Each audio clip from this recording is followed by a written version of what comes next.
तो आ गए हम फायनली अभी रिवर में, तो देखो रिवर का व्यू. तर बघा कशी किती मोठे गोटे आहेत आणि पाणी कमी आहे नदीमध्ये. तर करून घ्या आधी दर्शन, मग पहा हा व्ह्यू. तर मित्र आलो होतो मग आम्ही दर्शन करण्यासाठी आणि हे मंदिर एकदम पहाडाच्या खालीच आहे. वरून पहाड बघा किती मोठा दिसते आणि व्ह्यू पण इतका खतरनाक दिसते. आणि हे मंदिर एकदम पहाडाच्या मंदात आहे कोरलेलं. आणि या मंदिराच्या आतमधून एक छोटासा रस्ता आहे, म्हणजे एकदम बारीकच लहान आहे, फक्त त्यात एकच माणूस जाऊ शकते. आणि आतमध्ये काहीतरी आहे पण मला पण माहीत नाही इतकं कन्फर्म. पण तिथले लोक म्हणतात आतमध्ये देव वगैरे आहेत, तर ते फक्त त्यांनाच आतमध्ये येऊ देतात. तर मग गेलो होतो आम्ही दर्शन करण्याच्या लाईनमध्ये. इथं पण आम्हाला अर्धा एक तास लागला, कारण 2 लाईन चालू होत्या इकडून तिकडून आणि लोक पण टाईम करत होते आतमध्ये थोडा दर्शन घेण्यासाठी. मग गेलो होतो फायनली आतमध्ये. आम्ही पण चांगली गर्दी होती. छोटंसंच मंदिर आहे, एकदम लहान आहे.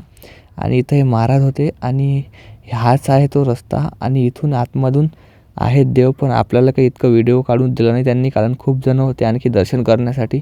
म्हणून मी पण जास्त टाईमपास नाही केला आतमध्ये.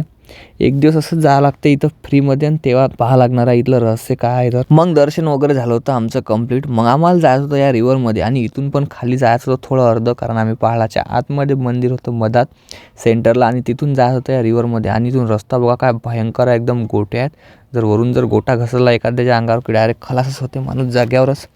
आणि मग आलो आम्ही खाली. तर बघून घ्या मित्र आता रिव्हरमधला व्ह्यू आणि कसा वाटला इथला व्ह्यू ते पण सांगा आपला कमेंट करून. आणि तुम्ही पण आले होते का आज या यात्रेमध्ये ते पण सांगा कमेंट करून. धुक्यात जसे चांदणे मुक्याने तसे बोलणे, तू भी अखियों से कभी मेरी अखियों की सुन.